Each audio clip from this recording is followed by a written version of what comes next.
Snowball here, and I'm on this show right now. Hi, it's Rochelle here.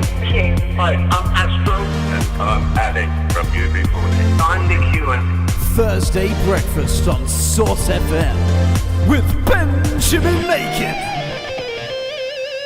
Yeah, buddy! Hello. Did you like that, James? What about that intro? I love that. That was fantastic. Is that the first time you've heard that? It is actually, yeah. Oh, that is great. Recently switched it up a bit. You know, it was a bit. I was just thinking this is in need of a bit of an upgrade. Yeah, this, there you isn't go. That's good. How you doing anyway, James? You feeling all right this morning? Thanks for joining me. Feeling great, actually. Yeah, you know what, that Rod Stewart track really has brightened up my morning today. Yeah, it does. It has that effect, doesn't he? I mean, I tell you what, if you actually just Google some of his jackets as well, he's got the best jacket collection in the world. Honestly, Right. Well, I might have to check that out. Get myself. Honestly, I do need a new one. If you're in the mood for a very, very bright Thursday morning, let's get one. Let's get a new jacket. Yeah, exactly. Thanks for joining us both today on the Thursday morning breakfast show here on Source FM. As always, of course, this show is brought to you by the University of Exeter. Coming up today, then, a nice little mix of topics. Now, I know that you're going to be very relieved when I say this because we are going to welcome back to the show the fantastic Profs, Sasha and Dave. Got a couple more things for them to discuss today. Now, just on that front as well, we've been collecting questions, actually, to put to the Profs, and then we can get them discussing your own ideas and your own topics on a future show. We've collected a few fantastic ideas already. You can still do that, though. Just give me a text, or you can message in, however you like, really. So if you want to just text me, and I can pick these up as well whilst I'm presenting. So if you've got a song request as well, you know, we'll sort that out, won't we, James? We'll find that for you. Always want those. You know, one of the kind of mottos of this show is no request denied. So, Exactly. You know, unless it's Justin Bieber. yeah, in which case James will go through an extensive selection process, won't he? Yeah. And you'll give it a listen. Well, no, what I mean is that song we just have to sing live, don't we? Of course, of course. Yeah, if you want us to cover a song, that's fine as well. We'll do that for you, definitely. So, anyway, get any requests and get any questions for the Profs to me. You can text me, 07860 670 917. You can text me direct there, or you can find any of my contact details on the Source website. So go ahead and find the Thursday Breakfast Show on there if you want to get in touch. Now, we've also got, and I'm really excited about this, we couldn't fit her on last time, so I'm delighted this time to welcome to the show Jen Wall. Jen is a master winemaker, okay? Today, now this is awesome, she's going to help us pair food and wine, and most importantly, she tells us which wine should go with, are you ready? Yeah. A Cornish pasty. We're being treated today. Yes, exactly. So we'll be, we'll be learning some things today. Let's put it like that, okay? Yeah. Now, if that wasn't enough, we're also joined live this morning by the Royal Butler himself, Grant Harold. Now, this is exciting. And when I say the Royal Butler, I do actually mean the Royal Butler. He's the former butler for Prince Charles, the Duchess of Cornwall, the Duke of Cambridge, and Prince Harry. So this is fantastic. Delighted. Big things. Yes, delighted to be joined by Grant later this morning. So that'll be from about 8:45 this morning. And then we will, of course, at 9 o'clock be handing over to DJ Steve. But for now, I think let's get started. Shall we kick off a little bit? What do you think, James? Should we go straight into some wines this morning? I think we should, yeah. It's a morning for wine this morning, I feel. So I interviewed Jen a couple of weeks ago, actually, and what she'll be talking a little bit about as well. So this food and wine pairing is, in particular, as well, you know, what kind of things you can do for any garden parties / barbecues and that kind of thing that might be coming up for you. Also in mind, of course, royal celebrations, all kind of topical, isn't it? You know, you've got the Royal Butler as well on later, so bit of a royal special today. Some might say. And I'm here, of course. Yeah, exactly. I mean, that's royalty in the flesh. Yeah, exactly. I mean, you're the biggest guest we've had by a long way. All right, let's get started. Let's learn about some wines now. Do be thinking of some requests, please, because otherwise, shall I warn you what will happen if you don't request anything? I have got a list here of songs which I am more than happy to play for you. Shall I warn you what kind of things that are on there? Tell them. Well, here we go. Got this one. Oh, yeah. Oh. Yeah. And the thing is, though, that's a great track. It is, isn't it? Maybe we'll just have to ignore any requests and play it anyway. Anyway, yeah, I mean, do get the requests to me. But otherwise, for now, I think just enjoy this section all about wines with Jen Wall, master winemaker of Barefoot Wines. Welcome to the show, Jen. Thursday breakfast on Source FM. My name's Jennifer. our wall. I usually go by Jen, and I am the barefoot winemaker for Barefoot California Wine. Awesome. Very well with you, Jen. Thanks for joining us. And this is actually a very good time to be thinking about Californian wines, isn't it? Of course, with the royal wedding less than a month away. And I think, one really nice thing that you could do for us today is kind of help us, and I'm definitely one of these people who, would like to know more about wines, and I'm going to have to admit I know nothing about wines. I just drink any wine, really. I'm dreadful, so I'm really not a good person to be chatting to, I'm afraid. But I was hoping you could kind of help us, especially with things like choosing a wine for pairing particular foods and things. And I'm thinking this is the perfect time for this, of course, because of the royal wedding coming up, obviously. Absolutely. So wine and food pairing doesn't have to be complicated. Really, we want people to enjoy the wines that they like to drink with the foods they like to eat. But if you want to get really specific with food pairing, there are a lot of really great choices. For example, you can have Chardonnay with fish and chips, or you can have a bottle of sparkling with fried calamari. It really doesn't have to be that difficult. One food pairing that I quite like is having a berry jam on scones and pairing that with our new pink Pinot Grigio. So it's just easy and fun, and really want the wines and the foods to complement each other. Yeah, nice. I mean, scones and things goes down very well in the southwest, so that'll be perfect, I think. And I'll say Chardonnay, fish and chips, perfect for Falmouth, absolutely perfect for Cornwall. I think that will go down great as well. Yeah, big fans of fish and chips, obviously, down here. All we eat, fish and chips or pasties. Have you? Well, okay. Here's a complicated question for you, Jen. I'm not sure, but so basically, our favourite food down in Cornwall, right, is the Cornish pasty. Pasty. What would you recommend for that? Because I think, how cool would it be to have kind of like a dinner party where you have posh Cornish pasties with wine? I think that would be awesome. Yeah. Absolutely. So if you have red meat in your pasty, I think that the best food pairing would be Barefoot California Merlot, because the rich Merlot with the big berry flavors and the balanced tannins would really complement the red meat in the pasty. Nice. One thing actually I've been doing recently is I've decided that it's about, I'm at the time of my life now where I'm too old to be chilling out going out all the time and things. I just like to have friends over for dinner. So me and my partner, we've been trying to kind of host a couple of dinner parties recently, and this is something I've kind of made a start at trying to pair stuff just a little bit. But I'm so pleased that you could come on the show today to kind of give me a hand with it. So that's absolutely brilliant. But one of my favourites actually is really simple, just fried chorizo or chorizo sausage. With wine, so I'm assuming a Merlot will be good for that as well. Actually, I don't know. Yeah, Merlot or Shiraz would be phenomenal with that. That's a very good pairing as well. Shiraz often has a distinct bacon characteristic in the aromas and flavors, so pairing it with a sausage or chorizo would be amazing. Nice, yeah. I might have to give that a try then. And Jen, I think just if you don't mind, I would be really interested just to hear a little bit from yourself on your reasons behind going into wine in the first place. Of course, I know you've done this for a few years now, but I think originally, am I right in thinking you started out actually studying biology, and then basically spent a summer at a vineyard, and then went into it that way? Is that right?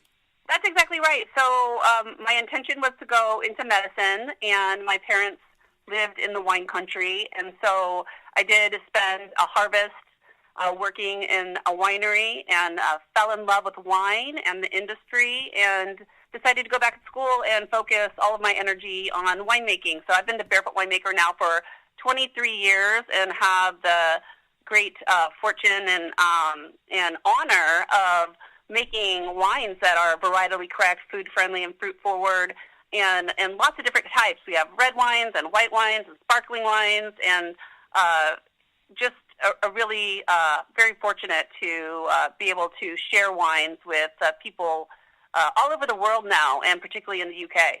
Yeah, that's it. I mean, it's really taking the UK by storm. I mean, I see them everywhere, and also, of course, you're still winning like multiple awards and medals and things. You know, I think I'm right in saying here that you're actually, you know, your wines are the most awarded still and sparkling wines in US competitions, receiving over 2,000 medals. So that's pretty impressive. So obviously, very good wine. Oh, thank you. Yeah, it's very important to us that we make consistent quality wines that people can afford to enjoy on a consistent basis. Yeah. You know, with foods, without foods, at parties or special occasions, like the royal wedding or new babies. But it's very important to us that make these classically styled wines that people can afford to enjoy. And the branding's really cool. You know, the kind of idea of barefoot wines. I really like the slogan: "Get barefoot and have a great time." Did that come from anywhere in particular? I mean, did you kind of have ideas about this branding to start with? Was this quite an early brand design? This kind of image, the kind of, you know, getting barefoot and having a good time and just enjoyment and things like this. Yeah, well, the original, when we put the logo on the label originally, it was a tribute to old-style winemaking, you know, the way grapes were originally crushed and wines were originally made. And then the concept evolved over time and really kind of evolved into a lifestyle image. Get barefoot and have a great time. You take your shoes off, you walk in the sand, you have a glass of wine, everything's carefree. Yes. And that's really the image we like to portray today. That's great. I mean, kind of perfect for garden parties and things like that. Kind of conjures images of just, you know, chilling out and walking around, chilling out, having some wine. Perfect. That Exactly. Kind of sounds like my ideal day, really. I was thinking, you know, there's a big problem with doing this in the morning is that now I'm going to want to go and try a load of different wines now. It's very bad. I might have to have just a cheeky glass at lunchtime. I think that'd be okay. There you go, or a mimosa for brunch, right? Yeah, exactly. Just, you know, plenty of chances to catch just a cheeky bit. Well, Jen, thanks so much for chatting to us today. I was actually wondering if we could, you know, if people are listening in and they'd perhaps like to learn a bit more about wine, you know, like me, and maybe try a bit of food pairing and things. Is there any way that you would urge, you know, people to head online or anything to learn a bit more? Absolutely. So we have a website. It's barefootwine.co.uk.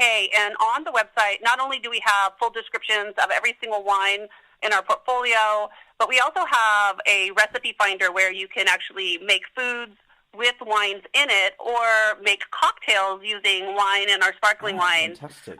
And they're very fun, easy to implement for entertaining or single use. So all of that information can be found on our website. Well, I've actually got a very good friend of mine coming to stay with us tonight, so maybe I might have to make him some wine cocktails. That might be a nice arrival for him. Excellent. Give it a try. Well, Jen, thanks so much. I'll let you go. Have a cracking rest of the day. Thanks for chatting to us on The Source this morning. Thank you. Thank you. Hey! Yeah, buddy. Bit of Stevie Wonder Thursday morning. Does it wonders, doesn't it? It does. Okay, so moving on then. Next up on the show, I think it's time to hear a bit from Sasha and Dave. What do you think, Dave? Yeah, I think so. I gave you a bit of a treat with the wine interview. Now we're going to take a bit of a, heavier and perhaps a bit of a darker tone here. Yeah, maybe. But we'll see. I mean, we'll see what they think. So this is, as you know, or perhaps you don't, if you haven't heard a discussion with Sasha and Dave before, this is how it works. So I come up with various different questions or topics, some of them put to me by you, the good people of Cornwall. So do text in, as I said before, if you have a question that you'd like me to ask the profs. And I basically just let them discuss these various questions/topics. And this is one of these. This is one of these that came up, actually. This is about human extinction, okay? So the question that I wanted to ask them was... That's a light topic for Thursday morning, isn't it? This is what I was thinking, because obviously if we break it up with the wine, you might not notice. We'll kind of pop this in. Wine leading to human extinction. We'll fade it out, put a bit of... what should we put on after this, mate? Oh. A bit of Marvin Gaye or something like that? Yeah, that's a good plan. We'll have it sorted anyway. I mean, don't worry about it. We'll have a little think. So anyway, this question, human extinction. You know, as you're probably very well aware already, beginning around 5 million years from now, the sun will begin to expand, becoming a swollen star called a red giant, okay? And this actually means that by 7.5 billion years in the future, the surface of the sun will be past where Earth's orbit is now. So, of course, that basically means that we have this ultimate cosmic time limit on our species. Unless, of course, we can somehow escape the planet, right? Yeah. So this is one of the questions, and this is one of the things that came up, actually, the late and fantastic, of course, Stephen Hawking, that came off the back of a quote of his, actually, saying that the importance for leaving the planet was absolutely paramount, because of course if we don't, then there is no way that we'll be able to escape extinction. Exactly. Now of course this is a very long period of time away, so of course there are multiple other factors at play. For instance, that we could imagine, as scientists, we could imagine leading to the extinction of a species. Of course we don't tend to associate those ideas with humans. It's a bit not very nice to think about, I suppose. But this is basically what I forced them to do. Okay, so I wanted to hear from them. Do you think it's likely? Do you think humans will go extinct in your opinion? Using your kind of scientific knowledge, do you think it's likely? B, do you think it's avoidable? And C, if it is avoidable, how do you think it will be done? And crucially, of course, we're kind of aware of this time limit, right? So presumably it has to involve leaving Earth because of the sun expanding. Personally, I don't think we will. Yeah. You know why? Why? The Avengers. Oh, yeah. They'll Sort it out. They'll save us. Well, they could just shift the Earth a bit, couldn't they? Yeah, just move exactly. it back a bit. It's fine. Yeah. Just move it back a bit. So let's hear what they think anyway. So we hear what the profs think. I think this is a really interesting topic. And, this sounds like it's something really dark. Actually, I think it's quite optimistic, actually. I wouldn't worry about it. That's nice. Let's get it on anyway, shall we? It's enough from us, isn't it? Let's get the profs on. Enjoy. A certain group of humans always invoke technological advances to get us out of our ecological nightmares. I remember them talking about that in Australia in the late 1970s when we had lots of saltwater encroachment, and they suggested an engineering solution, some way to keep the water away from the salt, which actually turned out to be a tree, but it was too late. So I don't always buy the technological argument, because in this case I do. History suggests that that those technological solutions aren't always there. Human extinction, so if we don't get off the planet, in 3 billion years' time, we will be extinct. Yeah. So that for me, those are the sources. So for me, the only really real risky sources of human extinction are being tied to this planet. Are basically some massive cosmological event,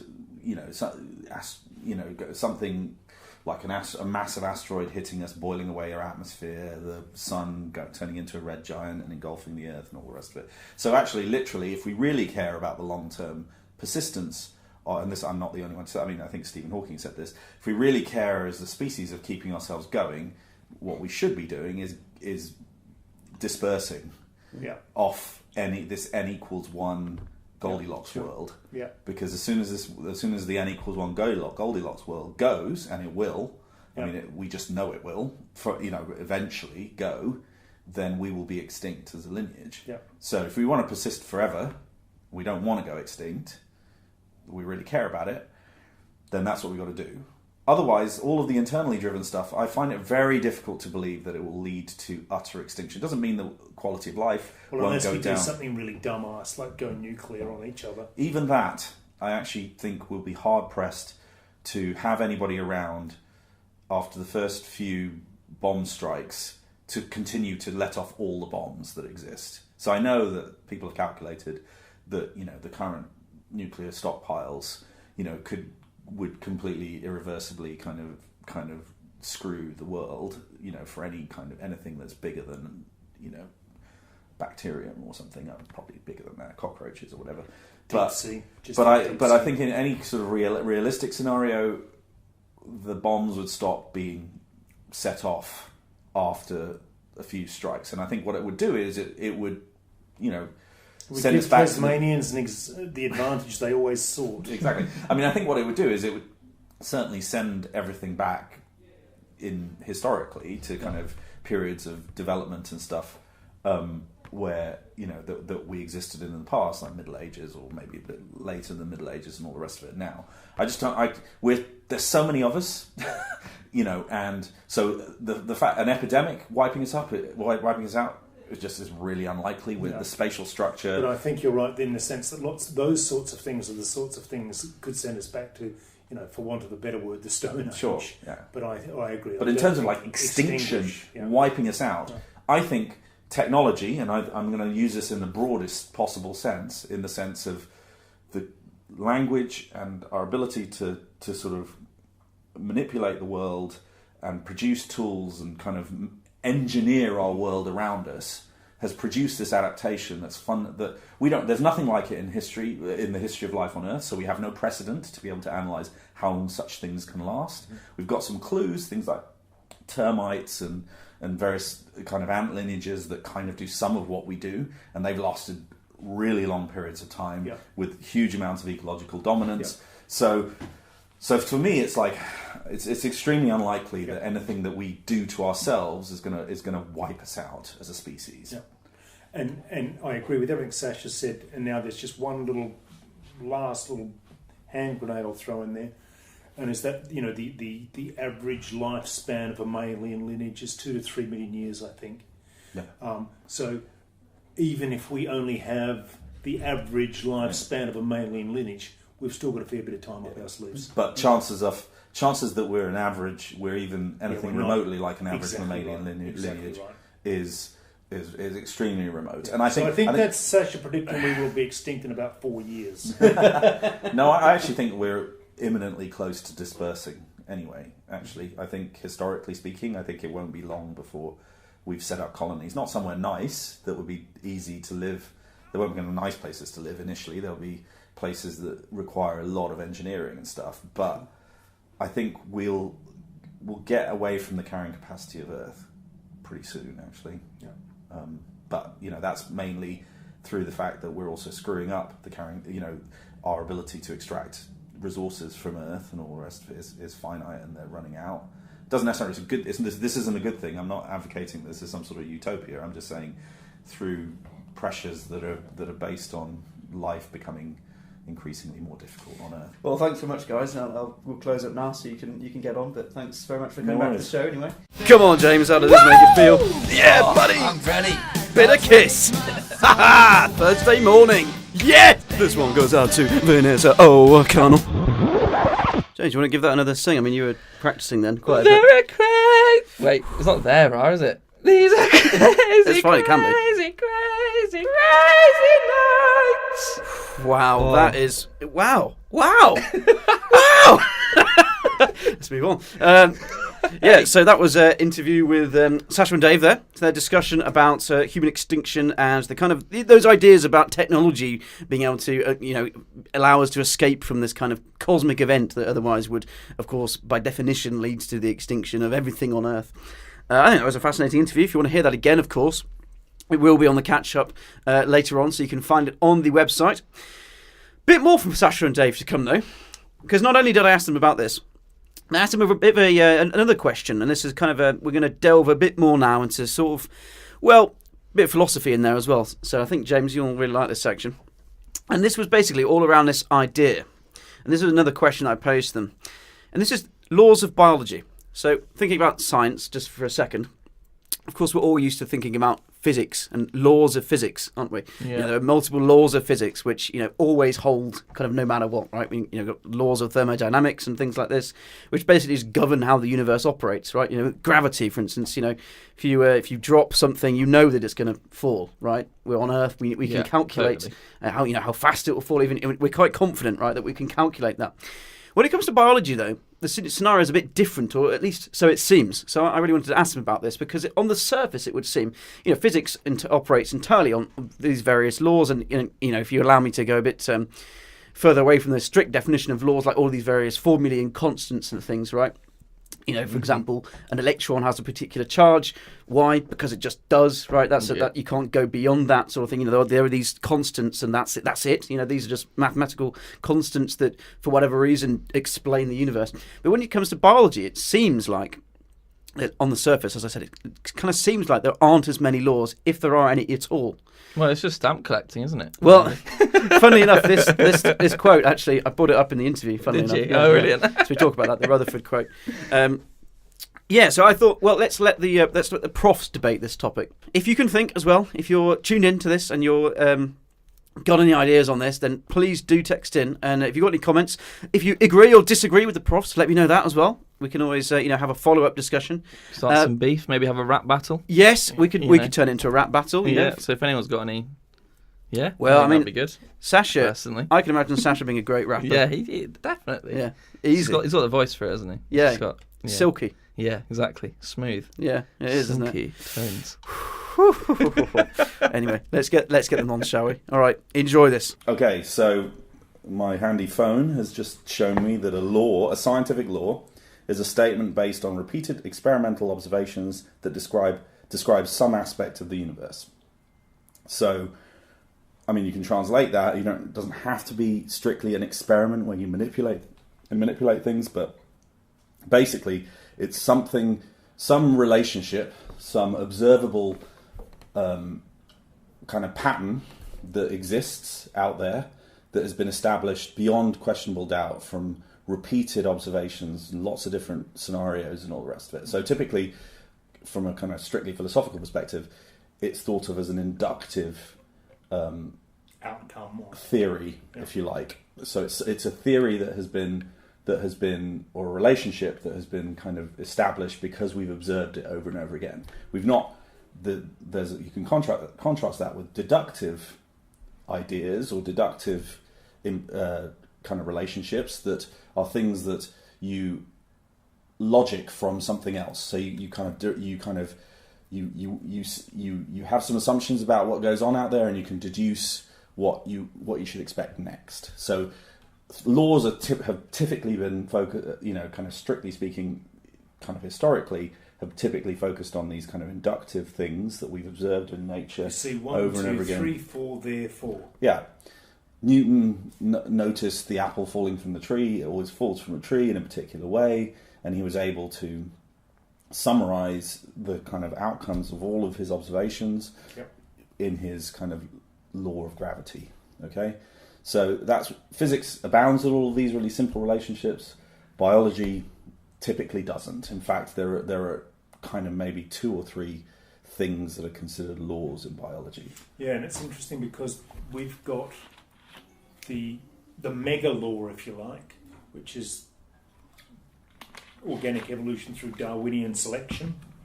Sure, I mean writ large in the broader sense, and if certain things hold to be true, then that algorithm will run regardless of where you are in the universe. Yeah.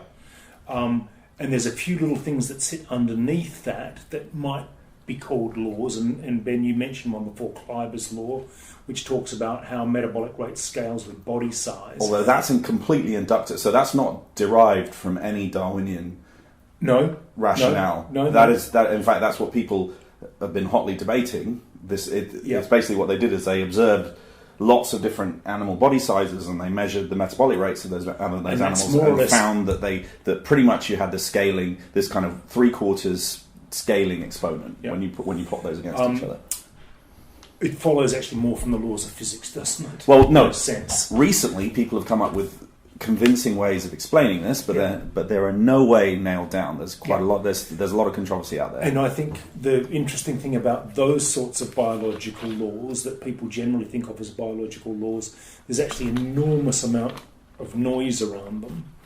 Whereas the Darwinian law, the most fundamental law of evolutionary biology, even though it's not called that, or biology, I should say, is this Darwinian paradigm, which has been, as you said before, Sash, before we came on air, it's been tested and tested and tested and tested and tested and tested and tested, and it has passed every single test. So, yeah, I mean, I think if we take a step back, I mean, we're steamrolling into the notion that you can call this a law. This is an extreme, philosophically, this would be actually an extremely contentious statement. Yeah. And most people, I would say, a reason why biology doesn't have many laws is because biology is much noisier than physics. Absolutely right. And so what's happened is because an animal is not an animal in the same way that an electron is an electron is an electron. Exactly. Although physicists, interestingly, are having to revise a lot of what they think about as they get smaller and smaller because they're discovering that things are very noisy down there. This is what the quantum stuff is all about. So it may be that some of these laws that physics holds true might be demoted, although I doubt it. I mean, I think that some of them... they'll become special cases, because we already know there's special cases, don't we? Sure. Well, there still can be laws, though. So because the relationship holds all the time. If you drop an apple in a particular way, it will do a particular thing. But they're more restrictive than this Darwinian law that I'm invoking, because if the assumptions underpinning that are true, the outcomes will be the same everywhere. But so what you're describing there is a theorem, right? So you're describing a theorem in the sense that you can take these fundamentals, things that if they happen, you can predict that this will happen. So it's a theory in that strict sense, philosophically. But what we could argue, and I think is what we were arguing before we started recording, is that maybe we should relax the assumption that laws, or relax the kind of view that laws can only come into being inductively. Yes. Because what really you need for something to be called a law is something that holds true pretty much every time we've been able to observe the conditions happening. Okay, Absolutely right. And it's since the 150. So Darwin postulated his ideas about natural and sexual selection without lots of rigorous he did lots of observation, but it was a kind of summary of his intuition about what the stuff he saw out there, and it's a great moment of intuitive theorizing. Yes. It's a brilliant moment and he's rightly recognized for it. But that at the time when he wrote the book, it wouldn't have been. It would be. Nobody would have thought about calling it a law. Yeah, because nothing. It hadn't been nailed down. Well, no, so most of the assumptions had not been tested. Exactly. And so, right. But as you rightly said earlier, what's happened in the 150 years since is now pretty much all of the bits and pieces of Darwin's ideas have been tested and probed, and now that theory is now the best supported scientific theory of all time that we know about. Yeah. It has more observational, experimental backup than any other idea that we've had out there. Yep. So I think in any kind of reasonable sense, we can probably conclude. I think it's not unreasonable to conclude that it does hold that relationship. Yep. Does hold every time that we've been able to observe it. Now, of course, the fundamental, a really key test would be discovering life on outside of the Earth and testing, probing the kind of fundamentals of it and seeing whether they hold elsewhere. But we haven't got there yet because we haven't found any other things. So, and I think the key part, and this is one that comes up in lots of discussions in other fora, is that it is fundamentally disprovable. We can completely. If we find a cell phone in Precambrian rock, if we find a duck in Precambrian rock, then we have to go back to the drawing board. And I think that's a but that makes it a scientific theory, right? So again, no. I'm not arguing about theory or law. Yeah. I'm just making the statement that that's what makes it different from other things. Sure. That people often, tie their flags to. Ideas, other explanations for what's going on out there. You can come up with a whole range of explanations. You can ask anybody and they'll have ideas about anything. But not all of them are scientific in the sense that not all of them can be definitively ruled out by certain sets of circumstances. And despite the fact that Darwin postulated this extremely eminently disprovable idea 150 years ago that was extremely controversial. It remains extremely controversial, so there's lots of motivation to have a go at it, and it has been repeatedly tested and twisted and manipulated, and it still holds up. And I guess it's probably for the listeners, it's probably worth it kind of boiling down what Darwin's fundamental idea is. I mean, I'll give my version, and then Dave can kind of give his version. But the way that I think about this is if the resources are limiting and the need for resources out there outstrips the availability of those resources for organisms, for living beings, and there is variation in a group of living things, and that variation can be inherited, so passed to the next generation, then what you'd expect to see is those variants that do best at getting those access to those resources will tend to predominate, and what you'll get is a change in the distribution of those heritable variants over generational time. And that change in the distribution of heritable variants, we call those genes nowadays. It doesn't have to be genes, but it is largely now in evolutionary biology. So evolution, that is literally what evolution is. It's a change in the distribution of heritable variants over generational time. And so that fundamental process is as close, I think, arguably we're making the case, should be made a law. Now, Dave can probably translate some of what I just said into slightly different language. I would phrase it slightly differently in some of this. It's basically competition to replicate and some error in replication. So you have high fidelity in your replication, but some error. So that means everything's trying to make more copies of itself. They're all competing for the stuff they need to make more copies of themselves. And although the copies you make of yourself are very, very much like yourself, there's variation around that.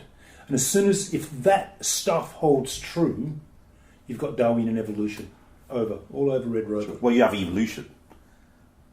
You have evolution, right? So there are other processes that can generate changes in distribution of heritable traits over generations. That's why I said it's Darwinian evolution, because of the way I've described it. Because of course you're exactly right. There's all sorts of things. They're random processes. Yeah. But that's why it's adaptive. That's why Darwinian evolution is adaptive for the reasons I just said. I would phrase it though. If you're coming up with a law, I would phrase it as you will get evolutionary change if this happens. Those things that we identified. You call it replication. But it's Darwinian evolution because Darwin was concerned with explaining adaptive evolution, because we can have, exactly as you say, we can have change over time that's non-adaptive, and that's just stochastic processes. I get hit by a truck because I understand that. It's just that if you're trying to say there are many ways to get evolution, but you will get evolution. If this happens, absolutely. I don't think you can call that the evolution that you get Darwinian evolution, but Darwinian evolution is a form of evolutionary change, right? So this is all I'm saying. If you want to be very general and you want to kind of fit it into a kind of broader, formalizable kind of framework, then I don't know. We're arguing semantics. We're not really disagreeing. We're arguing semantics. But I think what we've just articulated two kind of versions. Mine's classically theoretician from first principles.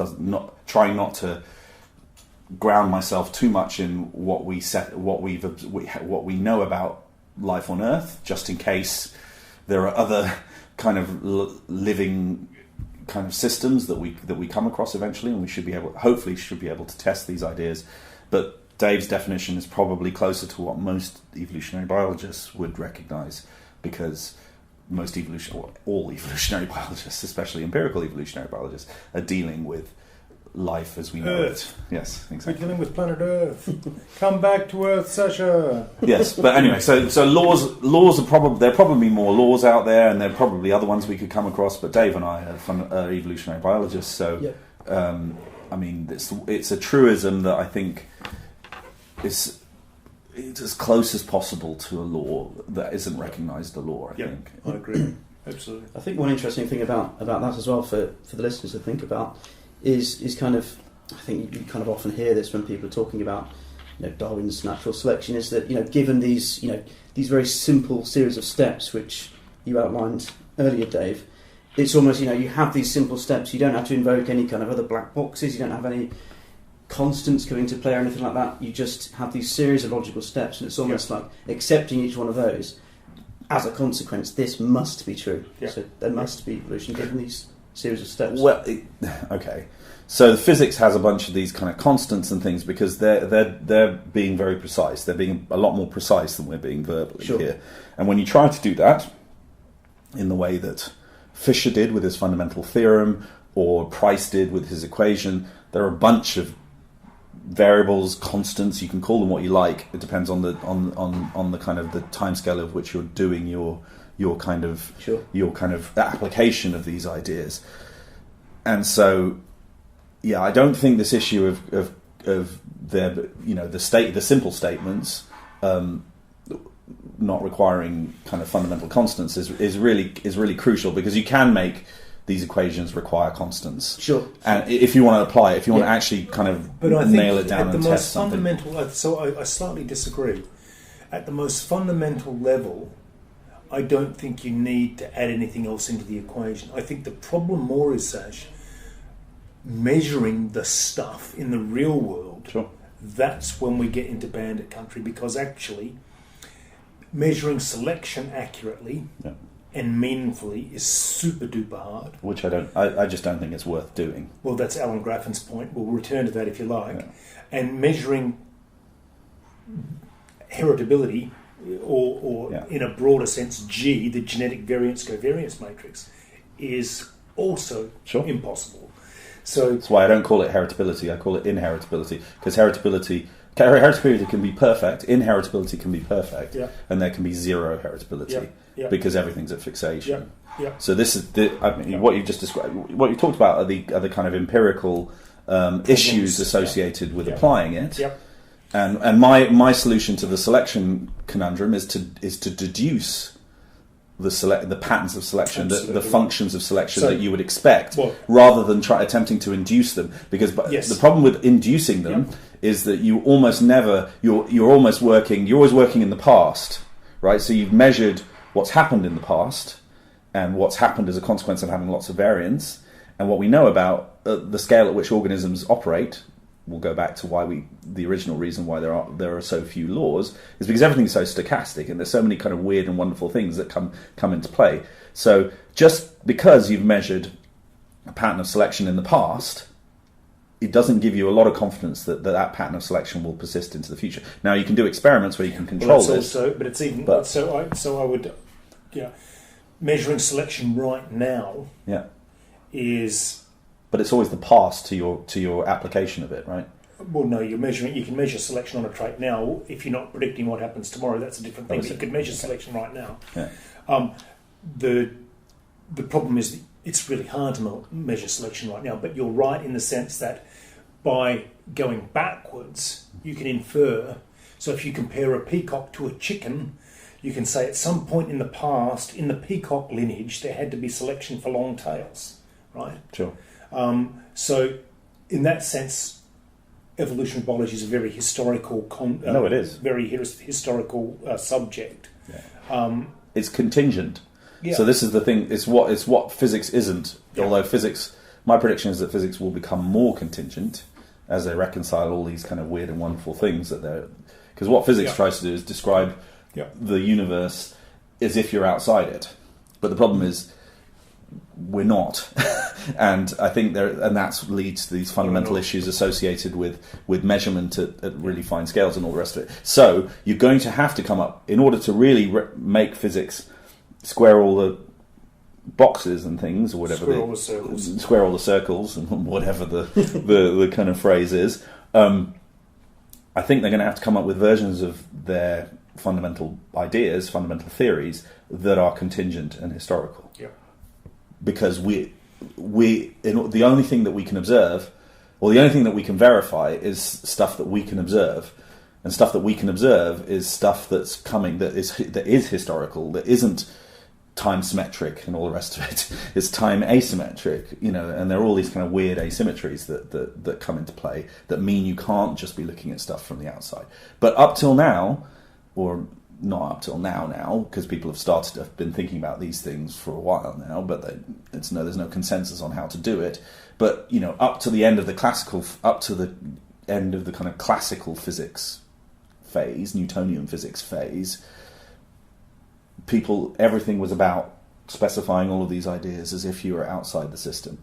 And I think with biology, we didn't even bother trying to do that. I mean, because we know it's stupid. Well, yeah, because we're trying to describe things that are in the system, and then there's also the aspect that we've been very, very conscious of our own effects on the system, because organisms respond in real time to us in ways that protons and electrons don't necessarily do, or whatever, or apples if you're standing far enough away from them. So, and what I find infinitely fascinating is despite the absolute simplicity of the Darwinian algorithm, the tiny number of assumptions that are testable and verifiable that lead to this thing cause so much consternation with my fellow human beings. It's incredible. In a sense, it's more incredible than the existence of the universe itself. Well, it's very, very bizarre. Yeah, but to my thinking, Sure. And that's with all the prejudices Sure. associated with it. But I find it astounding. If I you would don't say- understand, if you understand these very, very simple postulates, then logically this other thing has to follow. So I would rephrase slightly what you said. I think nobody is surprised. Nobody finds the axioms, if you like, the postulates, controversial. Yep. What people find controversial are the conclusions that you can draw from them. Yeah. The way you phrased it earlier, Sasha, you kind of implied that people had issues with the really simple assumptions. You've said they exactly right. don't. Yeah, I mean, but no, that's the part that's incredible. Yeah. Is that there's not the strength of logic, the honesty of logic to follow that line of reasoning to its end, and I find that incredible. Sure. I mean, there are a lot. We could go on forever for this, about but that. we don't have to. I mean, there's a time perception issue because people can't think in deep time, right? Billions of years. Yeah. They think a long time is 2 generations. Yeah. And so, therefore, of course, in 2 generations, But you ain't going to get a lineage, a complex course. primate lineage evolving in any sort of. But what's really interesting is I can do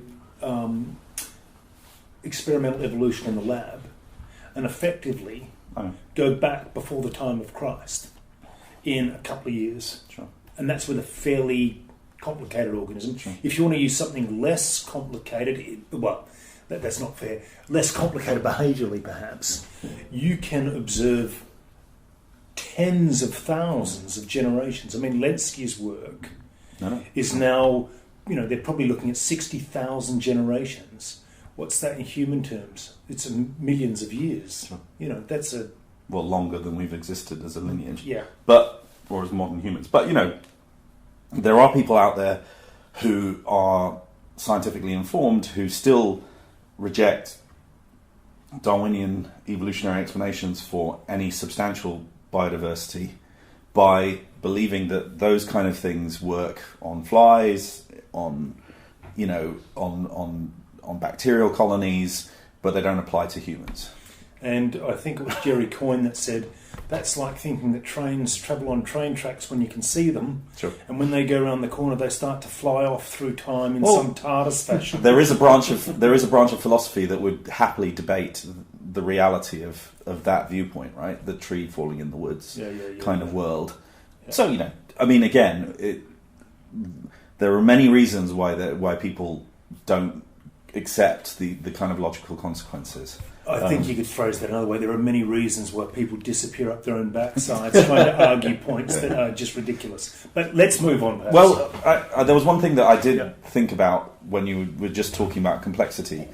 One of the things that people have kind of argued is that, or for in the past, is that there is this kind of inevitable increase in complexity over evolutionary time, and that can be considered to be a law. Now, people reject that because there are many lineages where you see reversions and stuff. But I still think you can rescue elements of that idea in that in order to get complex, you won't get complex things happening before the simpler components that make them up have evolved. If you start in the left-hand corner, you can only move right. Yes. That's I mean, the whole Darwinian set of ideas would be completely violated if we discovered that something like a complex metazoan was around 4 billion years ago at the time of the archaeobacteria, right? Yeah. Because you need to start prokaryotic to be able to become eukaryotic, then you need to be eukaryotic, And single cell to become That goes back multicellular. to my original point. If we find the fossils of a dolphin on a computer in absolutely. Precambrian rock, then we've got to rethink things. So I think, but I think you could formulate that as a kind of law. It's not the same as saying that there's inevitable increase in complexity over evolutionary time. Mm-hmm. But if there is complexity, Yes. it will. You have to have simplicity the first. simplicity will have had to have come first. I think. Yeah. I mean, I haven't really spent too much time thinking about how you might formulate that in a more precise mathematical way. Is that an argument for the fact that I'm older than the pair of you? The simple comes before the complex. I don't want to contemplate that. Let's move on. Well, but there is senescence, Dave, and that can also lead to the onset of double simplicity of simplification Yeah, of yeah. systems. Yeah. Exactly. So.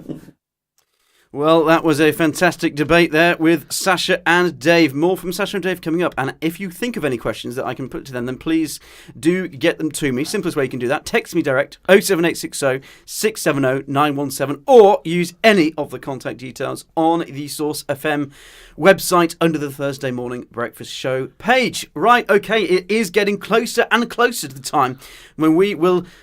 we would be very pleased about doing this as well, Indeed. James. I'm so we'll be excited so about pleased this. about doing this. We will welcome to the show the fantastic Grant Harold, aka the Royal Butler. But first, time for a couple of tunes, I think. Indeed. Have you chosen a particular song? Yeah, first up, we got a great track from sort of neo swing artist called Caro Emerald. Fantastic. The track's called A Night Like This. Yeah, I think you'll really enjoy it. It's like a neo swing kind of Awesome. jam. Well, we'll get it on, and you can run through some comments, perhaps. Let's get it on. Oh, you done me in there. So dangerous, baby. I can't believe you done this to me. There's no escape. All right, and I'll let you have your actual song. Oh no, yeah. I mean that is still a great tune. Yeah, it is, isn't it? Yeah. I'll tell you what. Shall I actually put the one that you did introduce on? That for would you? be kind. Yeah, thanks. All right. As tempting it is to play something else. Oh, yeah, right. Here we go. Don't touch that contact on the battery. Okay, well, very exciting news, people. We do have the fantastic Grant Harold on the line with us right now. Can you hear us okay, Grant? Good morning, sir. Absolutely. Good morning. Well, thank you very much indeed for joining us. Absolute pleasure to have you on the show. Thank you. Thank you for having me on. No, not a problem at all. So, Grant, I mean, as a defender and an expert on etiquette, I mean, your latest kind of delving into looking at car etiquette, car sharing etiquette, essentially, aren't you? Well, this is fascinating. So this is research done by Admiral, and it's petrol money etiquette, to be exact. Don't you love that, petrol money etiquette?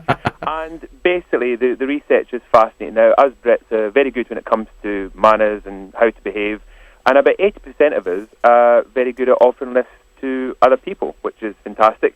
However, it turns out that 63% of Brits find it awkward to ask for money in return for getting a lift. Yes, and I guess the thing is, I mean, as in your kind of line of work, this has kind of always been, it must have always been essential, etiquette and all this kind of stuff. And I kind of see it as one of those kind of fundamental sort of British values. Everyone kind of values manners and things, don't we? I just find it strange that it doesn't stretch into this arena. It seems to not kind of enter into this car sharing at all. It's interesting because I think people do find it awkward, and I think the reality is if you do get a lift from somebody and you're in the car, the longer that you don't discuss the subject, and it's very awkward because us British don't talk about money, yes. But the longer you don't discuss it, it gets more trickier. And so you're not going to say to people, some of the tips could be, make little comments like, oh, this is quite a long journey, or, gosh, is that how far we've got to go? And then you kind of hope that the passenger might then suddenly go, oh, actually, yes. Can I give you something towards the journey? Yes. Hopefully. Yes, exactly. I mean, I suppose it's about those, starting off with those, as you say, kind of little nudges. I mean, how would you, being a kind of master of etiquette, Grant, how would you advise people? I mean, you start off by giving those small nudges, perhaps, but if they don't kind of, if you're a passenger or whatever who's sharing the journey with you, and you're really finding it, awkward and difficult to bring it up, and they don't seem to be taking the hints and things, how would you advise to go about it? I mean, you just think you should just have the discussion and just kind of be done with it? I mean, to be quite frank, if I was a driver, I think there should be issuing some sort of signed contract that we have to go into agreement Yes. so we know exactly what we're doing. Yes. No, I mean, the reality is it is dropping the hints. And the way I am as a person, if somebody's good enough to give me a lift, I would say to them, look, can I give you something in return? Now, a lot of people will not want anything. That's an absolute fact to the matter. Yes. But then if they don't, perhaps they can get them a gift.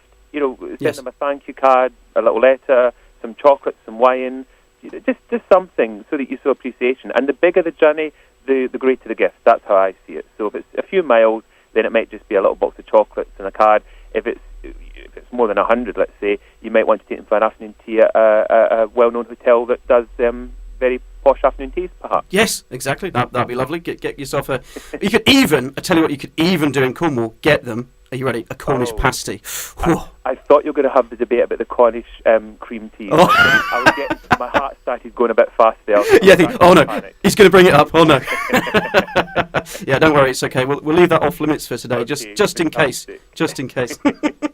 Yeah, I guess, Grant, as well, it might be just handy, in your opinion, right?